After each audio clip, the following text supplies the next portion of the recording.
why start performing? And did you go to school for this then, like in college, or like when did you say like this is what I want to do? I'm going to be a performer. No, I had been doing it and I hadn't really played a show. I hadn't played a show really, maybe a little bit with a buddy here and there where I grew up on like the day before Thanksgiving or something. There's always a big party, you know. There was a bar that I went to every Thursday in Kansas City, Missouri, and it's called like Harling's is what it was called. Coincidentally, this is off topic, but our drummer worked there and I didn't know him at the time.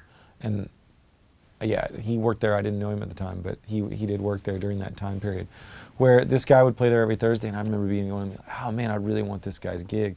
Well, then I had a buddy call me and say, hey, this dude, he's given up his gig. He's like, I'm gonna try and get it, and I was like, I'm gonna try and get it.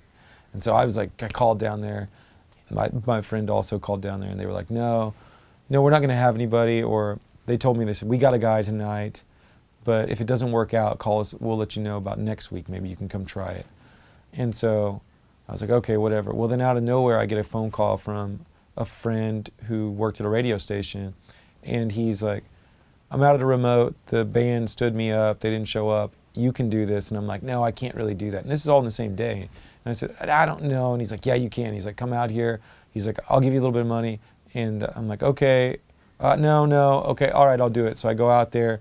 We're out there, and it's a biker bar, and I'm out there just playing other people's songs and like singing like Tom Petty songs and different stuff like that. And the show's over, and we had a couple of drinks or whatever, and he's like, oh, it was Thursday, and it's Harlan's like they got somebody else down there. I was like, let's go check it out. And he said, okay. We show up down there. There's nobody down there, and I was like, hey, I called you earlier and said, hey, can I play this show? And you told me you had somebody, but you don't have anybody. And he said, all right, kid, if you want it. You got some stuff? And I said, yeah, I got stuff downstairs. Like, I'll come up and play. He's like, okay, fine. I came up, I played, and just played, cover songs and stuff. And afterward, he was like, at the end of the night, they're like, hey, that was good. Come back next week, and you can do the same. And I was like, okay.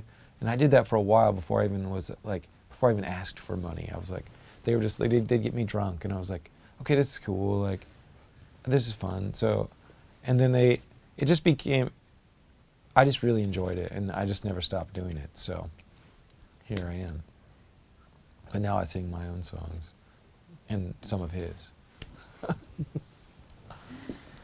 right, so we'll go to Ray. Nope. Alex. Alex, sorry, Alex.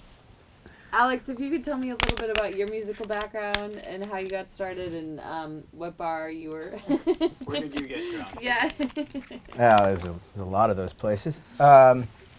I started playing music when I was about 11, so around 1998. It's a funny thing, which I think makes us very star-crossed bandmates, is that I also, too, became a big fan of the Dave Matthews Band, and which is not the best thing for a middle schooler in Southern California. You just don't really win cool points that way.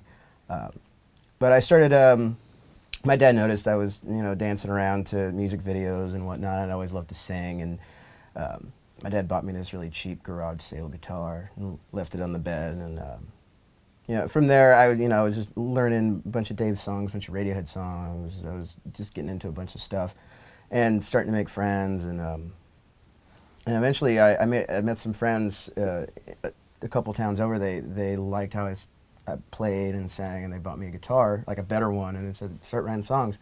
And so from there I started my journey of writing really bad teenage songs. And then from there, I started branching out, doing a lot of open mics in the LA area, Long Beach, like Hollywood, that whole area. And then I eventually moved out of California with my friend and just started just touring up and down and whatnot. And I eventually found myself in Oregon, getting drunk in several bars. Before I learned what my monetary worth was, and then eventually met this fella, and I joined the Harm Brothers.